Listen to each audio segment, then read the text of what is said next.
ನಮಸ್ಕಾರ ಸ್ನೇಹಿತರೆ. ನಾನು ಇಂದು ಹೇಳಲಿರುವ ವಿಷಯದ ಬಗ್ಗೆ ನಿಮಗೆ ಮುಜುಗರ ಅನಿಸ್ಬೋದು, ಆದರೆ ಇದು ಸತ್ಯ. ಭಾರತೀಯ ಸಂಸ್ಕೃತಿ ಹಾಗೂ ಪುರಾತನ ಜ್ಞಾನ ಪರಂಪರೆಯಲ್ಲಿ ಅನೇಕ ಮಹಾನ್ ಗ್ರಂಥಗಳು ಮಾನವನ ಜೀವನದ ವಿವಿಧ ಅಂಶಗಳನ್ನು ವಿವರಿಸಿವೆ. ಅವುಗಳಲ್ಲಿ ವಿಶೇಷ ಸ್ಥಾನವನ್ನು ಹೊಂದಿರುವ ಗ್ರಂಥಗಳು ಹಲವಾರು. ಆದರೆ ಕೇವಲ ಜೀವನದ ದಾಂಪತ್ಯಕ್ಕೆ ಅನ್ವಯಿಸಿರುವ ಒಂದು ಗ್ರಂಥವಿದೆ. ಆ ಗ್ರಂಥವೇ ಕಾಮಸೂತ್ರ. ಹೌದು, ಇಂದಿನ ಕಾಲದಲ್ಲಿ ಈ ಗ್ರಂಥದ ಬಗ್ಗೆ ಹಲವಾರು ತಪ್ಪು ಕಲ್ಪನೆಗಳನ್ನು ಹರಡಿಕೊಂಡಿದ್ದಾರೆ. ಹಲವರು ಇದನ್ನು ಶೃಂಗಾರ ಅಥವಾ ದೈಹಿಕ ಸಂಬಂಧಗಳ ಪುಸ್ತಕವೆಂದು ಭಾವಿಸ್ತಾರೆ. ಆದರೆ ನಿಜವಾಗಿ ನೋಡಿದರೆ ಇದು ಪ್ರೀತಿ ಸಂಬಂಧಗಳು ಹಾಗೂ ದಾಂಪತ್ಯ ಜೀವನದ ಹಾಗೂ ಸಮಾಜ ಸಂಸ್ಕೃತಿ ಭಾವನೆಗಳ ಮಾನವನ ಕುರಿತು ಮಾತನಾಡುವ ವಿಶಾಲವಾದ ಜ್ಞಾನಕೋಶ ಅಂತ ಹೇಳ್ಬೋದು. ಈ ಗ್ರಂಥದ ಮಹತ್ವ ರಚಿಸಿದವರು ವಾತ್ಸಾಯನ. ಅವರು ಕೇವಲ ಲೇಖಕರಲ್ಲ, ಮಾನವನ ಜೀವನದ ಭಾವನಾತ್ಮಕ ಸಾಮಾಜಿಕ ಅಂಶಗಳನ್ನು ಆಳವಾಗಿ ಅಧ್ಯಯನ ಮಾಡಿದಂತಹ ತತ್ವಜ್ಞಾನರು. ಈ ವಿವರಣೆಯಲ್ಲಿ ವಾತ್ಸಾಯನರ ಜೀವನದ ಹಾಗೂ ಕಾಮಸೂತ್ರದ ಪೌರಾಣಿಕ ಹಿನ್ನೆಲೆ ಹಾಗೂ ನಿಜವಾದ ಇತಿಹಾಸವನ್ನು ನಾನು ನಿಮಗೆ ತಿಳಿಸ್ತೇನೆ. ನನ್ನ ಚಾನಲ್ ಇಷ್ಟ ಆದಲ್ಲಿ ಶೇರ್ ಮಾಡಿ, ಲೈಕ್ ಮಾಡಿ ಹಾಗೂ ಸಬ್ಸ್ಕ್ರೈಬನ್ನು ಮಾಡಿ. ವಾತ್ಸಾಯನ ಭಾರತೀಯ ಇತಿಹಾಸ ಹಾಗೂ ಸಾಹಿತ್ಯದಲ್ಲಿ ಬಹಳ ಪ್ರಸಿದ್ಧಿ ಪಡೆದಂತಹ ಜ್ಞಾನಿ ಹಾಗೂ ವ್ಯಕ್ತಿ. ಅವರ ಹೆಸರನ್ನು ಕೇಳಿದಾಗ ಹಲವರು ಕೇವಲ ಕಾಮ ಎಂಬ ದೈಹಿಕ ಸಂಬಂಧಗಳ ಬಗ್ಗೆ ಮಾತ್ರ ಯೋಚನೆ ಮಾಡ್ತಾರೆ. ಆದರೆ ವಾಸ್ತವದಲ್ಲಿ ಅವರು ಒಬ್ಬ ತತ್ವಜ್ಞ, ಸಮಾಜ ಶಾಸ್ತ್ರಜ್ಞ, ಜೀವನ ಶೈಲಿಯ ಅಧ್ಯಯನ ಮಾಡಿದಂತಹ ಒಬ್ಬ ಮೇಧಾವಿ. ವಾತ್ಸಾಯನ ಯಾರು ಅಂತ ಸಾಮಾನ್ಯವಾಗಿ ಕೇಳಿದಾಗ ಮಲ್ಲನಾಗ ವಾತ್ಸಾಯನ ಅಂತ ಅವರಿಗೆ ಕರೆಯುತ್ತಾರೆ. ಆದರೆ ಕ್ರಿಸ್ತಶಕ 3 ಹಾಗೂ 4ನೇ ಶತಮಾನಗಳಲ್ಲಿ ಬದುಕಿದಂತಹ ಇತಿಹಾಸಕಾರರು ಹಾಗೂ ಅವರ ಬಗ್ಗೆ ಹೆಚ್ಚಿನ ಮಾಹಿತಿ ನೋಡೋದಾದರೆ ಭಾರತೀಯ ಗುಪ್ತ ಸಾಮ್ರಾಜ್ಯದ ಕಾಲದಲ್ಲಿ ಬದುಕಿದ ಪಂಡಿತರಾಗಿದ್ದರೂ ಎನ್ನಲಾಗುತ್ತೆ. ಅವರು ಬರೆದ ಅತ್ಯಂತ ಪ್ರಸಿದ್ಧ ಗ್ರಂಥವೇ ಈ ಒಂದು ಕಾಮಸೂತ್ರ. ಆದರೆ ಈ ಗ್ರಂಥವು ಕೇವಲ ಶೃಂಗಾರ ಹಾಗೂ ದೈಹಿಕ ಸಂಬಂಧಕ್ಕೆ ಸಂಬಂಧಪಟ್ಟಿರುವಂತಹ ಪುಸ್ತಕ ಹಾಗೂ ಗ್ರಂಥವಲ್ಲ. ಮಾನವ ಜೀವನದ ದಾಂಪತ್ಯ, ಪ್ರೀತಿ, ಕುಟುಂಬ, ಸಮಾಜದ ನೈತಿಕ ಸಂಬಂಧಗಳ ಬಗ್ಗೆ ವಿಶಾಲವಾದಂತಹ ಚರ್ಚೆಯನ್ನು ಒಳಗೊಂಡಂತಹ ಪುಸ್ತಕ. ವಾತ್ಸಾಯನರ ಬಾಲ್ಯ ಕೂಡ ಅದೇ ರೀತಿಯಾಗಿತ್ತು ಹಾಗೂ ಅಷ್ಟು ಸ್ಪಷ್ಟವಾಗಿ ಇಲ್ಲದೇ ಇದ್ದರೂ ಕೂಡ ಬ್ರಾಹ್ಮಣ ಕುಟುಂಬದಲ್ಲಿ ಜನಿಸಿದಂತಹ ಇವರು ಬಾಲ್ಯದಿಂದಲೇ ವೇದ, ಧರ್ಮಶಾಸ್ತ್ರ, ಸಂಗೀತ, ಕಲೆ, ತತ್ವಶಾಸ್ತ್ರಗಳಲ್ಲಿ ಆಸಕ್ತಿಯನ್ನು ಹೊಂದಿದವರು. ತಪಸ್ಸು, ಬ್ರಹ್ಮಚರ್ಯ ಜೀವನ ನಡೆಸಿದಂತಹ ಪಂಡಿತರಾಗಿದ್ದರು.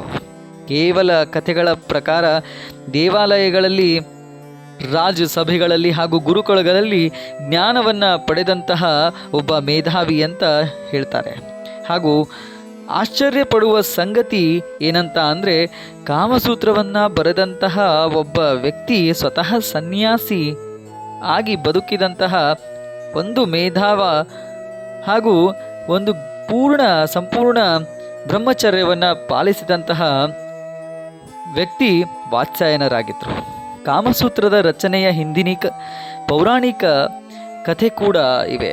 ಸೃಷ್ಟಿಕರ್ತ ಬ್ರಹ್ಮ ಮಾನವ ಜೀವನಕ್ಕೆ 4 ಮುಖ್ಯ ಗುರಿಗಳನ್ನು ನೀಡ್ತಾರಂತೆ. ಧರ್ಮ, ಅರ್ಥ, ಕಾಮ, ಮೋಕ್ಷ. ಇವುಗಳ ಬಗ್ಗೆ ನಮಗೆ ಜ್ಞಾನವೂ ಕೂಡ ಇದೆ. ಆದರೆ ಆ ಗುರಿಗಳನ್ನು ವಿಂಗಡಣೆ ಮಾಡಿದಾಗ ಕಾಮ ಎಂಬುದು ಕೇವಲ ದೈಹಿಕ ಆಸೆಯಲ್ಲ, ಅದು ಪ್ರೀತಿ, ಆಕರ್ಷಣೆ ಹಾಗೂ ಸೌಂದರ್ಯದ ಭಾವನೆಯ ಸಂಕೇತ ಅಂತ ಹೇಳ್ತಾರೆ. ಬ್ರಹ್ಮನು ಕಾಮಶಾಸ್ತ್ರದ ಮೂಲಕ ಜ್ಞಾನವನ್ನು ಸೃಷ್ಟಿಸ್ತಾರೆ. ನಂತರ ನಂದಿ ಅದನ್ನು 1000 ಅಧ್ಯಾಯಗಳಲ್ಲಿ ವಿವರಣೆ ನೀಡ್ತಾರೆ. ಅದಾದ ನಂತರ ಋಷಿಗಳು ಅದನ್ನು ಸಂಕ್ಷಿಪ್ತಗೊಳಿಸ್ತಾರೆ. ಕೊನೆಗೆ ವಾತ್ಸಾಯನರು ಈ ಜ್ಞಾನವನ್ನು ಸಂಗ್ರಹಿಸಿ ಕಾಮಸೂತ್ರ ಒಂದು ಗ್ರಂಥವನ್ನು ರೂಪವನ್ನು ತರ್ತಾರೆ. ಅದು ಪೌರಾಣಿಕ ಹಿನ್ನೆಲೆಯಾಗಿದೆ. ಇದಕ್ಕೆ ನೇರ ಇತಿಹಾಸ ಸಾಕ್ಷ್ಯಗಳಿಲ್ಲ.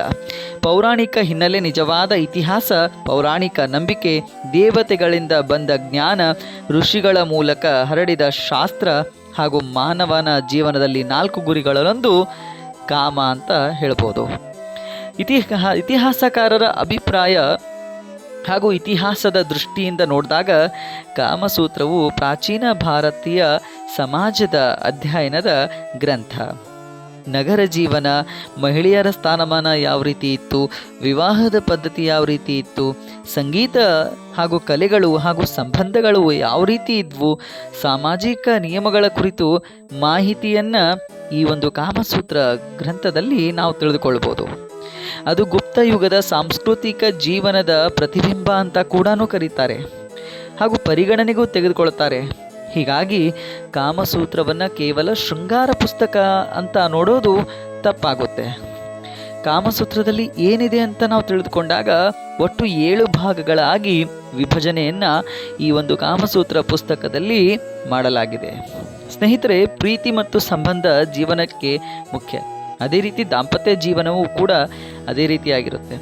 ವಿವಾಹದ ಪದ್ಧತಿ ನಮ್ಮ ಸಂಪ್ರದಾಯವನ್ನು ಪ್ರತಿಬಿಂಬಿಸುವಂತಹ ಪದ್ಧತಿಯಾಗಿದೆ. ಇನ್ನು ಗಂಡ ಹೆಂಡತಿ ಕರ್ತವ್ಯ, ಕೇವಲ ಗಂಡ ಹೆಂಡತಿ ಆದ ಮಾತ್ರಕ್ಕೆ ಕರ್ತವ್ಯಗಳು ನಮ್ಮ ಒಬ್ಬರ ಮೇಲೆ ಇರ್ತವೆ ಅಥವಾ ಒಬ್ಬಳ ಮೇಲೆ ಇರ್ತವೆ ಅನ್ನೋದು ತಪ್ಪಾಗುತ್ತೆ. ಒಂದು ಸರಳವಾದ ಹಾಗೂ ಸಮಾನವಾದ ಕರ್ತವ್ಯಗಳನ್ನು ಗಂಡ ಹೆಂಡತಿ ಯಾವ ರೀತಿ ಹೊಂದಿರಬೇಕನ್ನೋದು ಈ ಒಂದು ಪುಸ್ತಕದಲ್ಲಿ ಸ್ಪಷ್ಟವಾಗಿ ಮಾಹಿತಿಯನ್ನು ನೀಡಿದ್ದಾರೆ. ಇನ್ನು ಮಹಿಳೆಯರ ಸ್ಥಾನಮಾನ, ಕೇವಲ ಕುಟುಂಬದಲ್ಲಿ ಅಲ್ಲದೆ ಸಮಾಜದಲ್ಲಿ ಮಹಿಳೆಯರ ಸ್ಥಾನಮಾನ ಯಾವ ರೀತಿ ಇರಬೇಕು, ಮಹಿಳೆಯನ್ನು ಯಾವ ರೀತಿ ಗೌರವವನ್ನು ಕೊಡಬೇಕು ಅನ್ನೋದು ಕಾಮಸೂತ್ರದಲ್ಲಿ ವಿವರಣೆ ನೀಡಲಾಗಿದೆ. ಇನ್ನು ಸಂಗೀತ, ನೃತ್ಯ, ಕಲೆ, ಪ್ರೇಮವನ್ನು ವ್ಯಕ್ತಪಡಿಸುವ ವಿಧಾನಗಳು ಕೂಡ ಈ ಒಂದು ಕಾಮಸೂತ್ರದಲ್ಲಿ ನೀಡಲಾಗಿದೆ. ಇನ್ನು ಕುಟುಂಬದ ಜೀವನ ಹಾಗೂ ದೈಹಿಕ ಸಂಬಂಧಗಳ ಕುರಿತು ಕೆಲ ಅಧ್ಯಯನಗಳಿವೆ.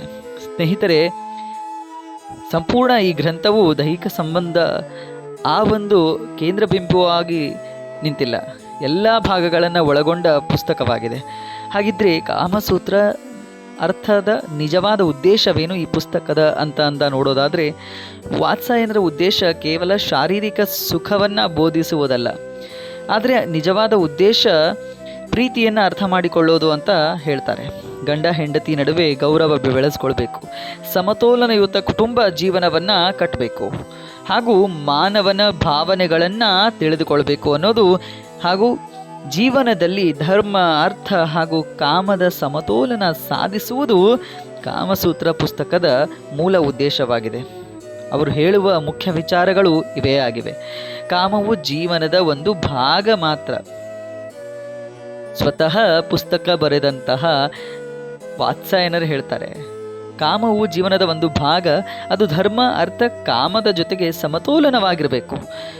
ಒಂದು ಪ್ರಮುಖ ವಿಷಯ, ಇಂದಿನ ಕಾಲದ ಹಲವರು ಕಾಮಸೂತ್ರವನ್ನು ಅಶ್ಲೀಲ ಪುಸ್ತಕ ಅಂತ ಕೂಡ ಹೇಳ್ತಾರೆ ಹಾಗೂ ವಿಚಾರ ಕೂಡ ಮಾಡ್ತಾರೆ. ಆದರೆ ಪ್ರಾಚೀನ ಭಾರತೀಯ ದೃಷ್ಟಿಯಲ್ಲಿ ಅದು ಜೀವನಶಾಸ್ತ್ರವಾಗಿತ್ತು, ಸಮಾಜಶಾಸ್ತ್ರವಾಗಿತ್ತು, ದಾಂಪತ್ಯ ಮಾರ್ಗದರ್ಶಿಯಾಗಿ ಹಾಗೂ ಮಾನವನ ಭಾವನದ ಅಧ್ಯಯನವಾಗಿ ಉಳಿದಿತ್ತು ಅಂತ ಪರಿಗಣನೆಗೆ ತೆಗೆದುಕೊಳ್ತಾರೆ. ವಾತ್ಸಾಯನ ಕೇವಲ ಕಾಮದ ಬಗ್ಗೆ ಬರಹ ಹಾಗೂ ಬರೆದ ವ್ಯಕ್ತಿ ಆಗಿರಲಿಲ್ಲ, ಸಾಮಾಜಿಕ ಅಂಶಗಳನ್ನು ಅಧ್ಯಯನ ಮಾಡಿದ ಪಂಡಿತರು ಆಗಿದ್ದರು ಅವರು. ಹಾಗೂ ಕಾಮಸೂತ್ರದ ಮಾನವ ಸಂಬಂಧದ ಬಗ್ಗೆ ಹಾಗೂ ಅದರ ಸಮತೋಲನದ ಬಗ್ಗೆ ಸಾರಿ ಸಾರಿ ಹೇಳಿದಂತಹ ಒಬ್ಬ ಜ್ಞಾನಕೋಶದ ಮೇಧಾವಿ ಪಂಡಿತರಾಗಿದ್ದರು. ವಾತ್ಸಾಯನವರವರು ಮಾನವ ಜೀವನದಲ್ಲಿ ಕಾಮ ಎಂಬ ಅಂಶವನ್ನು ಜನರು ಸರಿಯಾಗಿ ಅರ್ಥ ಮಾಡಿಕೊಂಡಿಲ್ಲ ಅಂತ ಭಾವಿಸಿದಂತಹ ಒಬ್ಬ ಪಂಡಿತರು. ಕೆಲವರು ಇದರ ಬಗ್ಗೆ ಹೇಳ್ತಾರೆ, ಇದು ಕೇವಲ ವಿಚಿತ್ರ ಭಂಗಿಗಳ ಪುಸ್ತಕ ಅಂತ ಹೇಳ್ತಾರೆ. ಆದರೆ ಅದು ಅದರ ಸಂಪೂರ್ಣ ಅರ್ಥವನ್ನು ನೀಡಿಲ್ಲ. ಪಾಶ್ಚಾತ್ಯ ದೇಶಗಳಲ್ಲಿ ಅದರ ಕೆಲವು ಭಾಗಗಳನ್ನು ಮಾತ್ರ ಜನಪ್ರಿಯಗೊಳಿಸಲಾಗಿದೆ. ಆದ್ದರಿಂದ ಜನರಿಗೆ ಕಾಮಸೂತ್ರದ ನಿಜವಾದ ತತ್ವ ತಿಳಿಯಲಿಲ್ಲ.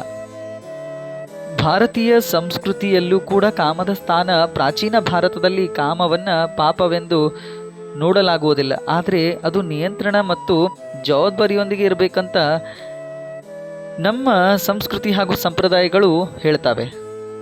ಸ್ನೇಹಿತರೆ, ಒಟ್ಟಿನಲ್ಲಿ ವಾತ್ಸಾಯನ ಭಾರತೀಯ ಜ್ಞಾನ ಪರಂಪರೆಯಲ್ಲಿ ಮಹತ್ವದ ಸ್ಥಾನವನ್ನು ಪಡೆದ ಪಂಡಿತರಾಗಿದ್ದರು. ಅವರು ರಚಿಸಿದ ಕಾಮಸೂತ್ರ ಕೇವಲ ದೈಹಿಕ ಸಂಬಂಧದ ಕುರಿತು ಪುಸ್ತಕವಾಗಿ ಉಳಿಲಿಲ್ಲ. ಮಾನವನ ಸಂಬಂಧಗಳು, ಪ್ರೀತಿ, ಕುಟುಂಬ ಜೀವನ ಹಾಗೂ ಗೌರವ, ಸಂಸ್ಕೃತಿಯ ಜೀವನ ಸಮತೋಲನದ ಕುರಿತು ತಿಳಿಯುವಂತಹ ಮಾರ್ಗದರ್ಶ ನೀಡುವ ಪುಸ್ತಕವಾಗಿ ಹಾಗೂ ಗ್ರಂಥವಾಗಿದೆ. ಕಾಮಸೂತ್ರದ ನಿಜವಾದ ಸಂದೇಶವೇನೆಂದರೆ, ಜೀವನದಲ್ಲಿ ಧರ್ಮ, ಅರ್ಥ, ಕಾಮ ಇವು ಸಮತೋಲನದಿಂದ ಸಾಗಬೇಕು. ಹಾಗೂ ಅದು ಸತ್ಯನೂ ಕೂಡ. ಪ್ರೀತಿ ಮತ್ತು ಆಸೆ ಮಾನವನ ಜೀವನದ ಸಹಜ ಭಾಗಗಳಾಗಿದ್ದರೂ ಜ್ಞಾನ ಹಾಗೂ ಜವಾಬ್ದಾರಿ ಹಾಗೂ ಗೌರವದೊಂದಿಗೆ ಇರಬೇಕು ಅನ್ನೋದು ವಾತ್ಸಾಯನರು ತಿಳಿಸ್ತಾರೆ. ಹೀಗಾಗಿ ಕಾಮಸೂತ್ರವನ್ನು ಕೇವಲ ತಪ್ಪು ಅರ್ಥದಲ್ಲಿ ನೋಡುವುದಕ್ಕಿಂತ ಅದನ್ನು ಪ್ರಾಚೀನ ಭಾರತೀಯ ಸಮಾಜದ ಮಾನವನ ಭಾವನೆಗಳ ಅಧ್ಯಯನ ಗ್ರಂಥವಾಗಿ ಅರ್ಥ ಮಾಡಿಕೊಂಡ್ರೆ ಅದು ನಮಗೆ ಇನ್ನೂ ಆಳಕ್ಕೆ ಹಾಗೂ ತಿಳಿದುಕೊಳ್ಳಲು ಮಾಹಿತಿಯನ್ನು ನೀಡುವುದು ಅಂತ ಹೇಳ್ತಾ, ಈ ಪುಸ್ತಕ ಹಾಗೂ ಈ ಗ್ರಂಥ ಕೇವಲ ಅಶ್ಲೀಲತೆಗೆ ಹಾಗೂ ಕೆಟ್ಟದಕ್ಕೆ ಸಂಬಂಧಪಟ್ಟಿಲ್ಲ ಅಂತ ನಾನು ಈ ಒಂದು ವಿಡಿಯೋ ಮೂಲಕ ತಮಗೆ ಮಾಹಿತಿಯನ್ನು ನೀಡ್ತಾ ಮುಂದಿನ ವಿಡಿಯೋದಲ್ಲಿ ಮತ್ತೊಂದು ಮಾಹಿತಿ ಜೊತೆಗೆ ಸಿಗೋಣ. ಧನ್ಯವಾದಗಳು.